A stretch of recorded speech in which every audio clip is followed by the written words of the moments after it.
BJP ರಾಜ್ಯಾಧ್ಯಕ್ಷ ವಿಜಯೇಂದ್ರಗೆ ಸೇರಿದ ಕಾರಿಗೆ ಲಾರಿ ಡಿಕ್ಕಿಯಾದ ಘಟನೆ ಚಿಕ್ಕಮಗಳೂರು ತಾಲೂಕಿನ ಲಕ್ಯಾ ಕ್ರಾಸ್ ಬಳಿ ನಡೆದಿದೆ. ವಿಜಯೇಂದ್ರ ವಾಹನದ ಬೆಂಗಾವಲು ಕಾರಿಗೆ ಲಾರಿ ಡಿಕ್ಕಿಯಾಗಿದೆ. ಚಿಕ್ಕಮಗಳೂರಿನ ಬಸವ ತತ್ವ ಕಾರ್ಯಕ್ರಮ ಮುಗಿಸಿ ಶಿವಮೊಗ್ಗಕ್ಕೆ ತೆರಳುತ್ತಾ ಇದ್ದಂತಹ ಸಂದರ್ಭದಲ್ಲಿ ಅಪಘಾತ ಸಂಭವಿಸಿದೆ. ಕಾರು ಸಂಪೂರ್ಣ ಜಖಂಗೊಂಡಿದೆ. ವಿಜಯೇಂದ್ರ ಕಾರು ಚಾಲಕ ಪ್ರಾಣಾಪಾಯದಿಂದ ಪಾರಾಗಿದ್ದಾರೆ. ಲಾರಿ ಚಾಲಕನನ್ನ ಪೊಲೀಸರು ವಿಚಾರಣೆ ನಡೆಸುತ್ತಿದ್ದಾರೆ.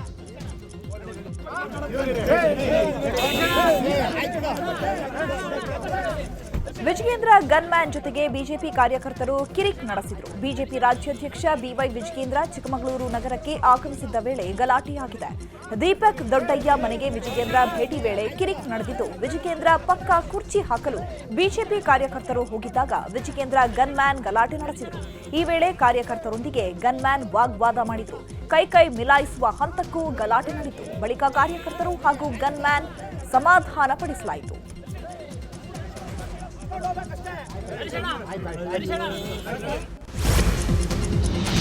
ಚಿಕ್ಕಮಗಳೂರಿನ ಬಿಜೆಪಿ ರೈತ ಮೋರ್ಚಾ ರಾಜ್ಯ ಪ್ರಧಾನ ಕಾರ್ಯದರ್ಶಿ ಕಲ್ಮುಂಡ್ರಪ್ಪ ಮನೆಗೆ ವಿಜಯೇಂದ್ರ ಭೇಟಿ ನೀಡಿ ಚರ್ಚಿಸಿದ್ರು. ಈ ವೇಳೆ ಯಡಿಯೂರಪ್ಪಗೆ ಕೋರ್ಟ್ ಕೊಟ್ಟಿರುವ ಸಮನ್ಸ್ ವಿಚಾರಕ್ಕೆ ಪ್ರತಿಕ್ರಿಯೆ ಕೊಟ್ಟರು.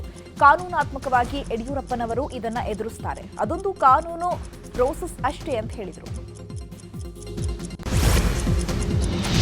ರಾಜ್ಯಗಳಿಗೆ ನೀಡುವ ತೆರಿಗೆ ಪಾಲು ಕಡಿತಗೊಳಿಸಲು ಕೇಂದ್ರ ಸರ್ಕಾರ ಸಿದ್ಧತೆ ಹಿನ್ನೆಲೆ ಸಿಎಂ ಕಿಡಿಕಾರಿದರು. ಕೇಂದ್ರ ಸರ್ಕಾರದ ವಿರುದ್ಧ ಸಿಎಂ ಸಿದ್ದರಾಮಯ್ಯ ವಾಗ್ದಾಳಿ ನಡೆಸಿದರು. ಶೇಕಡಾ 41ರಿಂದ 40ಕ್ಕೆ ತೆರಿಗೆ ಪಾಲು ಇಳಿಸಲು ಎನ್ಡಿಎ ಸರ್ಕಾರ ಸಿದ್ಧತೆ ನಡೆಸಿರುವುದು ಒಕ್ಕೂಟ ವಿರೋಧಿ ನಡೆ.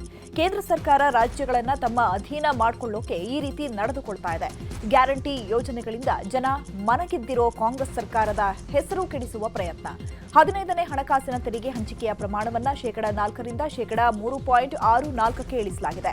ಇದರಿಂದ ಕರ್ನಾಟಕ ಕಳೆದ 5 ವರ್ಷಗಳಲ್ಲಿ 68,775 ಕೋಟಿ ರೂಪಾಯಿ ಕಳೆದುಕೊಂಡಿದೆ. 6,000 ಕೋಟಿ ಮೊತ್ತದ ವಿಶೇಷ ಅನುದಾನವನ್ನ ಕೇಂದ್ರ ರಿಲೀಸ್ ಮಾಡಿಲ್ಲ. ರಾಜ್ಯಕ್ಕೆ ನ್ಯಾಯಯುತ ತೆರಿಗೆ ಪಾಲು ಕೊಡಲು ಕೇಂದ್ರಕ್ಕೆ ಮನವಿ ಮಾಡಲಾಗ್ತಾ ಇದೆ. ಕೊಡದಿದ್ರೆ ಹೋರಾಟ ಮಾಡಲಾಗುತ್ತೆ ಅಂತ ಸಿಎಂ ಹೇಳಿದರು. ದೆಹಲಿಗೆ ಹೋಗಿ ಬಂದಿರುವ ಡಿಕೆ ಶಿವಕುಮಾರ್ ಸ್ವಪಕ್ಷ ವಿರೋಧಿಗಳ ವಿರುದ್ಧ ಸಿಡಿಗುಂಡು ಹಾರಿಸಿದ್ರು. ನಾನೇ ಅಧ್ಯಕ್ಷ, ಮನೆಯಲ್ಲಿ ಕೂರೋಕಾಗುತ್ತಾ ಅಂತ ಗುಡುಗಿದ್ರು. ಮುಂದಿನ ಚುನಾವಣೆ ನನ್ನ ನೇತೃತ್ವದಲ್ಲೇ ನಡೆಯುತ್ತೆ ಅಂತಲೂ ಹೇಳಿದರು. ಡಿಕೆ ಶಿವಕುಮಾರ್ ಸಾಫ್ಟ್ ಹಿಂದುತ್ವ ವಿಚಾರದ ಬಗ್ಗೆ ಚಿತ್ರದುರ್ಗದಲ್ಲಿ ಮಾತನಾಡಿದ ಸಚಿವ ಸತೀಶ್ ಜಾರಕಿಹೊಳಿ, ಹಿಂದುತ್ವದ ಜಪ ಯಾಕೆ ಮಾಡಬಾರದು? ಅವರ ಭಕ್ತಿ ಅವರಿಗೆ ಬಿಟ್ಟ ವಿಚಾರ, ಅದು ಅವರ ವೈಯಕ್ತಿಕ ಸ್ವಾತಂತ್ರ್ಯ. ಡಿಕೆ ಶಿವಕುಮಾರ್ ರಾಜ್ಯದಲ್ಲಿ ಏಕನಾಥ ಶಿಂದೆ ಆಗ್ತಾರೋ ಇಲ್ವೋ ಅದು ನನಗೆ ಗೊತ್ತಿಲ್ಲ ಅಂತ ಹೇಳಿದ್ರು ಜಾರಕಿಹೊಳಿ. ಡಿಕೆ ಶಿವಕುಮಾರ್ ಹಿಂದೂ ಜಪ ಮಾಡ್ತಾ ಇರುವಂತಹ ವಿಚಾರಕ್ಕೆ ಚಿಕ್ಕಮಗಳೂರಿನಲ್ಲಿ ಎಂಎಲ್ಸಿ ಸಿಟಿ ರವಿ ಕಿಡಿಕಾರಿದರು. ಭಾರತದ ಆತ್ಮ ಹಿಂದುತ್ವವೇ, ಸನಾತನ ಧರ್ಮವೇ ಭಾರತದ ಆತ್ಮ. ಸನಾತನ ಧರ್ಮದ ವಿರೋಧಿಗಳು ರಾಜಕೀಯವಾಗಿ ಏನಾದರೂ ಎಲ್ಲರಿಗೂ ಗೊತ್ತಿದೆ. ಯಾರು ರಾಜಕಾರಣಕ್ಕಾಗಿ ಹಿಂದೂ ಜಪ ಮಾಡಬೇಕಾಗಿಲ್ಲ ಅಂತ ಹೇಳಿದರು. ಡಿಕೆಶಿ ಬಿಜೆಪಿ ಸೇರೋ ವಿಚಾರದ ಬಗ್ಗೆ ಬೆಂಗಳೂರಿನಲ್ಲಿ ಮಾತನಾಡಿದಂತಹ ಶಾಸಕ ಮುನಿರತ್ನ, ಡಿಕೆ ಶಿವಕುಮಾರ್ ಬಿಜೆಪಿಗೆ ಬರೋದು ಕನಸಿನ ಮಾತು. ಕಾಂಗ್ರೆಸ್ನಲ್ಲಿ 135 ಶಾಸಕರಿಗೆ ಡಿಕೆಶಿ ಸುಮ್ಮನೆ ಇರೋಕ್ ಬಿಟ್ಟಿಲ್ಲ. ಇನ್ನು ಇಲ್ಲಿ ಬಂದು ಏನ್ ಮಾಡ್ತಾರೋ, ಸದ್ಯಕ್ಕೆ ಅವರು ಅಲ್ಲೇ ಇರಲಿ ಅಂತ ಹೇಳಿದರು. ಮಹಾರಾಷ್ಟ್ರದಲ್ಲಿ ನಡೆದ ರಾಜಕೀಯ ವಿದ್ಯಮಾನ ಕರ್ನಾಟಕದಲ್ಲೂ ನಡೆಯಬಹುದು. ರಾಜ್ಯದಲ್ಲಿ ಕ್ಷಿಪ್ರ ರಾಜಕೀಯ ಬೆಳವಣಿಗೆ ನಡೆಯಲಿದೆ ಅಂತ ಮಾಜಿ ಸಚಿವ ಶ್ರೀರಾಮುಲು ಭವಿಷ್ಯ ನುಡಿದಿದ್ದಾರೆ. ಚಾಮರಾಜನಗರದಲ್ಲಿ ಮಾತನಾಡಿದಂತಹ ಅವರು, ಯಾವ ರೀತಿ ಮಹಾರಾಷ್ಟ್ರದಲ್ಲಿ ಏಕನಾಥ ಶಿಂದೆ ಫಿನಾಮಿನಾ ಆಯಿತೋ ಅದೇ ರೀತಿ ಕರ್ನಾಟಕದಲ್ಲೂ ಆಗಬಹುದು. ಮುಂದೆ ಈ ಸರ್ಕಾರ ಇರುತ್ತೋ ಬಿಡುತ್ತೋ ನಮಗ್ ಗೊತ್ತಿಲ್ಲ ಅಂತ ಹೇಳಿದರು. ಇನ್ನು ಶ್ರೀರಾಮುಲು ಹೇಳಿಕೆ ಕುರಿತು ಕೋಲಾರದಲ್ಲಿ ಶಾಸಕ ಕೊತ್ತೂರು ಮಂಜುನಾಥ್ ರಿಯಾಕ್ಷನ್ ಕೊಟ್ಟರು. ಡಿಸಿಎಂ ಡಿಕೆ ಶಿವಕುಮಾರ್ ಅವರ ಅಧ್ಯಕ್ಷತೆಯಲ್ಲಿ ಸರ್ಕಾರ ಬಂದಿದೆ. ಅವರ ನಾಯಕತ್ವದಲ್ಲಿ ಸರ್ಕಾರ ರಚನೆಯಾಗಿದೆ. ಸಿಎಂ ಆಗಿ ಸಿದ್ದರಾಮಯ್ಯ ಇದ್ದಾರೆ. ಶ್ರೀರಾಮುಲು ಅವರ ಮಾತನ್ನ ನಂಬಬೇಡಿ ಅಂತ ಹೇಳಿದರು.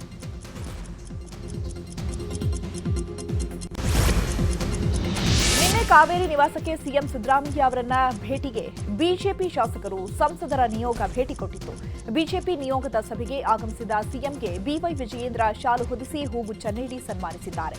ನಂತರ ಬಿಜೆಪಿ ಶಾಸಕರು ಹಾಗೂ ಸಂಸದರ ಅನುದಾನದ ಕುರಿತು ಚರ್ಚೆ ನಡೆಸಿ ಸಿಎಂಗೆ ಬಿಜೆಪಿ ನಿಯೋಗ ಅನುದಾನ ರಿಲೀಸ್ ಮಾಡುವಂತೆ ಮನವಿ ಪತ್ರ ನೀಡಿದೆ. ಇನ್ನು ಸಿಎಂ ಭೇಟಿ ಬಳಿಕ ಮಾತನಾಡಿದಂತಹ ಬಿವೈ ವಿಜಯೇಂದ್ರ, ಬಜೆಟ್ನಲ್ಲಿ ಬೆಂಗಳೂರು ಅಭಿವೃದ್ಧಿಗೆ ಹಣ ನೀಡಬೇಕು. 2 ವರ್ಷದಿಂದ ಅನುದಾನ ನೀಡಿಲ್ಲ, ಹೀಗಾಗಿ ಅನುದಾನ ನೀಡಬೇಕು. ಜೊತೆಗೆ ಮೆಟ್ರೋ ದರ ಏರಿಕೆಯಾಗಿದೆ, ತಕ್ಷಣ ಇಳಿಸಬೇಕು. ಶೀಘ್ರದಲ್ಲೇ ಬಿಬಿಎಂಪಿ ಚುನಾವಣೆ ನಡೆಸಬೇಕು ಅಂತ ಸಿಎಂಗೆ ಮನವಿ ಮಾಡಿದ್ದೇವೆ ಅಂತ ಹೇಳಿದರು. ಕಾಂಗ್ರೆಸ್ ಗ್ಯಾರಂಟಿ ಯೋಜನೆಗಳ ವಿಚಾರಕ್ಕೆ ಬಿಜೆಪಿ ಮೇಲೆ ಎಚ್ಎಂ ರೇವಣ್ಣ ಕಿಡಿಕಾರಿದ್ರು. ಈ ಬಗ್ಗೆ ಬೀದರ್ನಲ್ಲಿ ಮಾತನಾಡಿದಂತಹ ರೇವಣ್ಣ, ಆರಂಭದಿಂದಲೂ ಬಿಜೆಪಿ ವಿರೋಧ ಮಾಡ್ತಾ ಇದೆ. ಆದರೆ ಬೇರೆ ಬೇರೆ ರಾಜ್ಯಗಳಲ್ಲಿ ನಮ್ಮ ಯೋಜನೆಗಳನ್ನ ಕಾಪಿ ಮಾಡಿ ಅಧಿಕಾರಕ್ಕೆ ಬಂದಿದ್ದಾರೆ. ಬಿಜೆಪಿಯವರು ಇಷ್ಟು ವರ್ಷ ಕೆಲಸ ಮಾಡಿದ್ರಲ್ಲ, ಏನ್ ಸಾಧನೆ ಮಾಡಿದ್ದಾರೆ? 3 ಕಲು ಸೈಕಲ್, ಹರಕಲು ಸೀರೆ ಕೊಟ್ಟಿದ್ದಾರೆ ಅಂತ ಲೇವಡಿ ಮಾಡಿದ್ರು.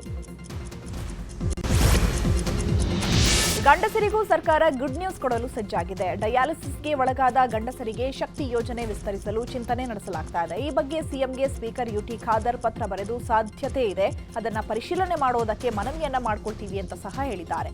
ಈ ಕುರಿತು ಡಯಾಲಿಸಿಸ್ ರೋಗಿಗಳಿಂದ ಸ್ಪೀಕರ್ ಖಾದರ್ಗೆ ಸಾಕಷ್ಟು ಮನವಿ ಬಂದಿದ್ದು, ರೋಗಿಗಳ ಮನವಿಗೆ ಸ್ಪಂದಿಸಿ ಸಿಎಂಗೆ ಪತ್ರ ಬರೆದಿದ್ದಾರೆ.